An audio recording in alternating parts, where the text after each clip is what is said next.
本頻道以分享道基師傅獨到嘅見解，傳播傳統正宗卻不為人知嘅玄學知識為宗旨。內容涵蓋四柱八字、紫微斗數、風水易卦、相學等多門術數。道基師傅會以坊間師傅及大眾所忽略嘅角度，包括現實世界中實行性嘅考慮，去審視並重新詮釋古今玄學。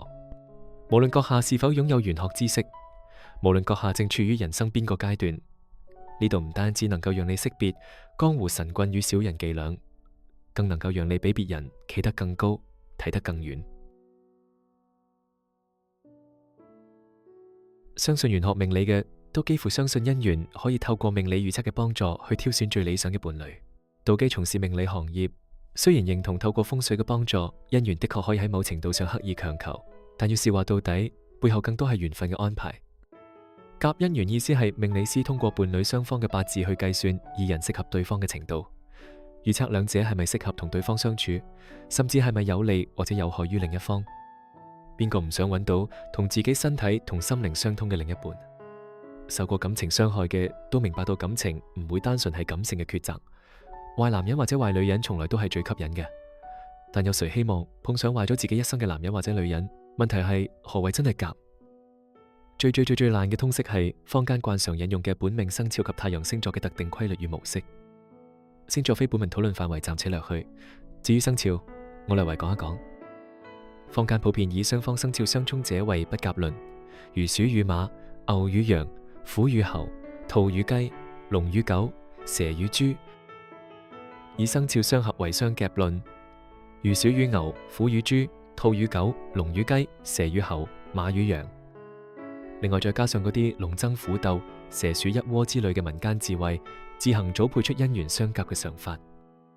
虎爪與雞嘴被視為最具攻擊力，結果讓唔沾分食嘅牛與羊殺出咗一條最深狠嘅感情血路。人類自比萬物之靈，但每當講到人生種種，就生肖化自貶為禽獸畜生，世界就係個莫名其妙嘅反智。假若閣下有興趣俾命理師夾姻緣，煩請先冷靜思考問題嘅最基本。一如閣下八字要水，你愛人嘅八字有好多水，呢個就係夾，適用於其他五行。二如閣下八字缺水，你愛人嘅八字又同時缺水，大家同樣缺乏相同嘅嘢，呢個係咪更夾，適用於其他五行？絕對有江湖命理師憑咁樣嘅命理信息去夾姻緣，佢哋嘅理論係基於五行有缺，會促使命主本人去追求所缺乏嘅五行所建立。三如閣下將來行好運，你愛人將來行衰運，互相補足，呢個係夾咩？四如閣下將來行好運，你愛人將來都係行好運，呢個又是否更夾？五如閣下將來行衰運，你愛人將來都係行衰運，同苦同禍，呢個會否係最夾？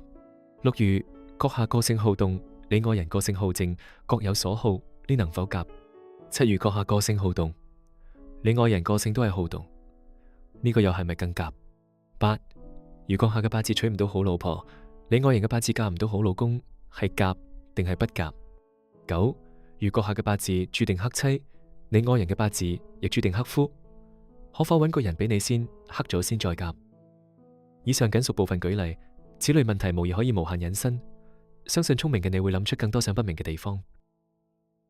道基嘅八字斷法確實能夠推算出伴侶雙方是否可以相處融洽愉悅，是否有利或者有害於對方。但至於能否伴隨終生，恕晚生不敢妄斷。